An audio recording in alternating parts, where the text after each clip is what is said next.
What's up, everyone? This is Power of the Dollar. Thank you for tuning in. I've got a great series for you guys. I've been thinking about it for a long time as well. It's pretty straightforward and simple. It's called Middle Class Millionaire Math. But before we get into it, I guess I have some disclaimers to make. Not a billionaire. I don't have a stock portfolio of $100 million, and I don't own 1,000 rental properties. I'm definitely not some guru who's going to make you pay a whole bunch of money for a bunch of fluff, okay? But what I am, I'm a middle class guy. I'm pretty average. I can't run fast enough to get in the NFL. I can't sing, and I don't have any exceptional talents to earn me hundreds of millions of dollars to get me onto TV with some exceptional talent or skill. But what I do have is a whole bunch of experiences, good and bad, that I've learned in life that I'm going to share with you guys. And I also have an unrelenting pursuit of wanting financial freedom. Now, if that's not for you, maybe this channel's not for you, and that's okay. But for me, financial freedom is super important. Financial freedom, they say time equals money, but for me, it's money equals time. I want to have enough money where I can spend plenty of time with my family. Maybe I want to learn a language, read some books, go to the beach, hike. Those are all normal things you should want to do. What you should not want to do, in my opinion, is you should not want to work 9 to 6 every day, 9 to 5 every day with an unpaid lunch, answering emails all weekend, have a boss breathing down your neck, only getting a 1 or 2% raise year over year. That's what I don't want to do, and I don't think you should want to do that either. You should want to be able to spend your time how you want it. You have one life to live, you have to capture it. But it's going to take some time and some math and some understanding of how things work in the financial system. It's not bad to want to be well off. You want to be able to be well off so you can do the things that you love in this life. All right, that's one thing that I've learned, okay? Now, there's something called spatial reasoning. It's understanding concepts in space. Basically, things that are invisible that you can't really see, but you understand how it works, all right? And that's going to be very important for this. It's changing your mind about money. Yes, we see a physical dollar bill right here, okay? Yes, you can see it maybe on an app on your phone, a checking account. You can see a couple $100 deposited. You can see a couple $100 leaving. Yes, you can see that there. But what you don't see is all the money flying around us and what's called a money flow, okay? So you have to change how you think about money and understand money before you can really apply this and see how serious this really is. So first part, we're gonna go over here and fill out 2 of these 3 equal signs, all right? So I've got one filled out. If you have $1, okay? If you have $1, that's equal to drop of water. If you have tons of money, all right, tons of money, money flows just flying around, right? Like we do right now, all around us. If you have money flows, that's equal to a whole bunch of rivers. And I'm doing this to try and help you understand what's something that you may already understand. A whole bunch of drops of water, they all run downhill and it turns into rivers. A whole bunch of dollars, they run downhill, sideways, upwards, and it turns into money flows. We're gonna do this third one last. So let's go over a quick money flow. Now, I must confess, I did not get an A+ in arts and crafts, but I'm gonna do my best to help you out in understanding this, all right? So this is you. That's you inside your house or your apartment. You're gonna take money every month and you're gonna send it. You have to pay utilities. There's a bunch of utility companies out there, but let's just use National Grid.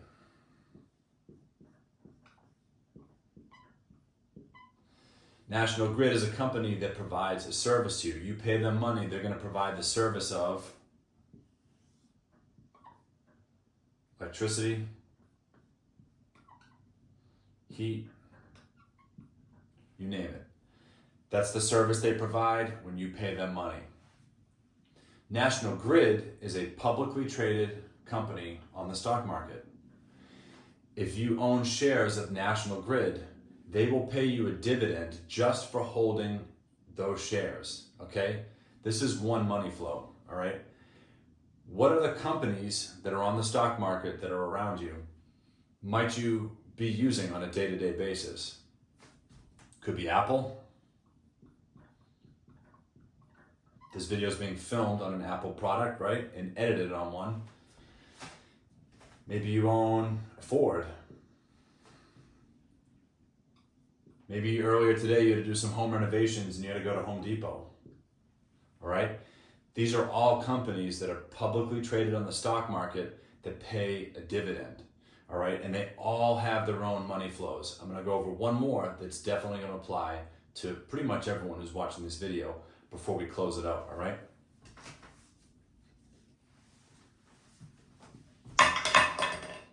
Got my markers. No editing here. So, this is you in your house once again.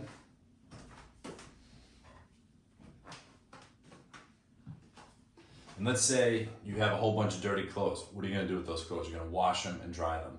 So you need a washer and a dryer. Now there's a whole bunch of companies that make washers and dryers. Bosch, Samsung, there's a whole bunch. Frigidaire, I could keep going. Let's use GE, another well-known company, right? GE is a publicly traded company on the stock market that pays a dividend if you hold their shares, all right? How did this get to your house? Where did you go to get this? You went to Home Depot? Okay. But who transported it to your house? Maybe it was a small business, a company, right? But they had to use a vehicle. Let's just be easy, and they used a Ford vehicle. Another publicly traded company on the stock market that's going to pay you a dividend to hold their shares, okay? Now let's branch off here from Ford. What powered this truck? There's many companies out there that provide energy, but ExxonMobil, diesel, gasoline. I know there's a lot of EV products out there, which are great products, by the way, but a lot of them are still fossil fuel power. They got their fuel from ExxonMobil. They went to the gas station to pump it up. Could be Shell, could be Chevron. There's a whole bunch, right? ExxonMobil. How do they get that fossil fuel out of the earth? How do they extract it? They have to use refineries. What are refineries made of? Steel. There's a company called American Steel, or US Steel. They're traded on the stock market with the ticker X, okay? Another publicly traded company in the stock market.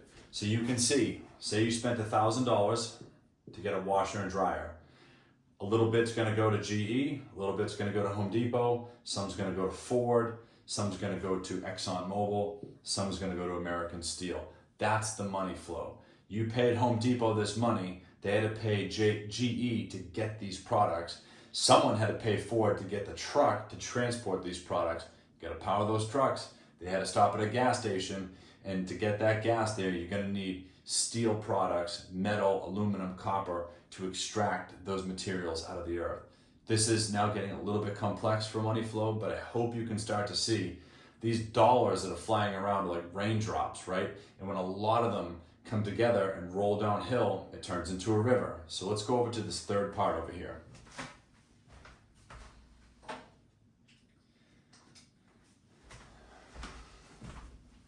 I'm gonna move this down, I need a little more space.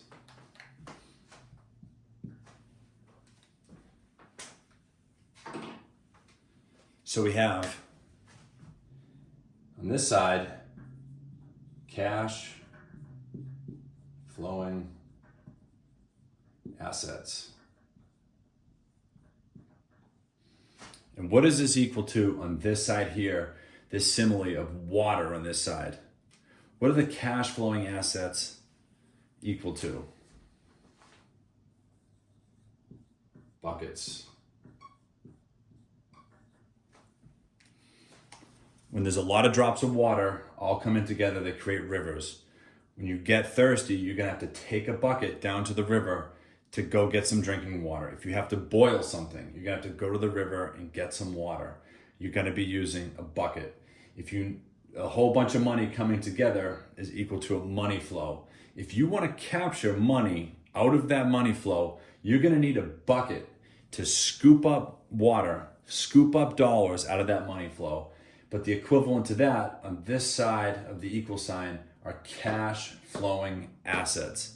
Let's get into a couple, and I'm gonna break this down real simple for you. Let me come back to this side. We're gonna focus first on some of the stocks that we've talked about, all right?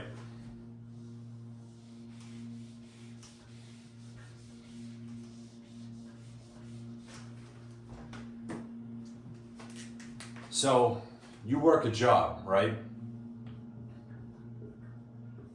And it pays you money weekly.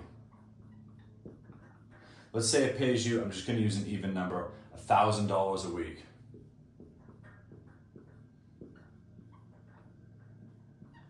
So you're up $1,000 a week, but your bills, I use a red marker, just bought a whole bunch of these. I like to show them off. Once again, this is my version of arts and crafts here. So your bills, we'll say $800.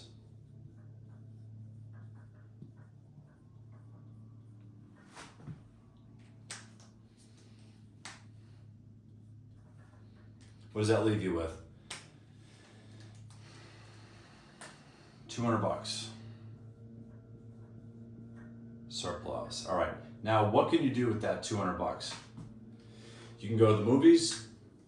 You can bet it on the Super Bowl. You can donate it. You can do some good things with it. You can donate it, which is a tax deduction in some circumstances. There's a lot of things that you can do with your money. Let's talk about buckets, right? There's a bucket here. Another one there. So you're just getting started, right? You're gonna shove some money, some of this money, I'd hope, into a savings. And in that savings account, you're gonna collect what's called interest. And having a savings, right, it's like having a moat around a castle. It's gonna give you some protection, right? So when your car breaks down or a family member needs to borrow some money, you have something there, okay? But now you're gonna have your investments. Now this could be stocks, could be bonds, could be real estate, could be a lot of things, could be your own business. This surplus needs to be shoved into these buckets, all right? And I'm gonna draw one last visual.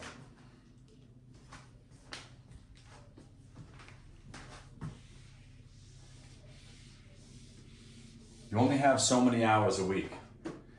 At your first job, you're gonna be working at least 40 hours a week. Now, if you're a hustler and you work in a side gig, you could be doing 60 hours a week, no problem. And that might just help you get by. You might have to do a third job, work a few extra overtime hours, right? So you need as much money as possible to put into cash flowing assets so you can increase the amount of extra buckets you have and the size of those buckets, all right? Now, if you're investing, let's say $100 a month into dividend stocks, right? Your bucket's gonna be pretty small. But those dividends from these stocks, say you reinvest them month after month after month, that bucket over time is gonna get bigger and bigger, all right? Now, say you pay down some bills, your auto loan is gone, you pay off your student loans, right? Now, also, paying down debt is a form of investing because you don't have to owe that money every month. It also clears up some headaches and stress. But once you pay down that debt, let's say you're able to invest $500 a month. Now your bucket's getting bigger and you're reinvesting all those dividends that those companies are paying you. And before you know it, after 10, 15, 20 years, your bucket is massive. All kinds of water, all kinds of drops of water are just flying in, right? It's flying in. When it rains, you're collecting tons and tons of water, right? When you have a big bucket like this and you walk up to the river, you're getting tons of water. When you have cash flowing assets like this and you walk up to the money flow, you're going to be able to extract a lot of money. Why is that so important? If you get your buckets, your investment buckets, right, and they get so big that work becomes optional, what are you going to have? You'll be work optional. You might not have to work that second job. Maybe you can retire early. Maybe you can help your folks retire early if they're working into their 60s and maybe even their 70s, all right? This is just something to think about. I know this was a little bit long-winded. The next parts of the series are going to be a little more in-depth, but I thank you for tuning in. I hope this helps. Any questions, please leave in the comments, and I'll see you next time. Thank you. A lot of time goes into making these videos, but I created this channel to discuss all things economics and finance to help people just like you. So if you found this video helpful, please give it a like and subscribe to the channel for all my upcoming videos just like this.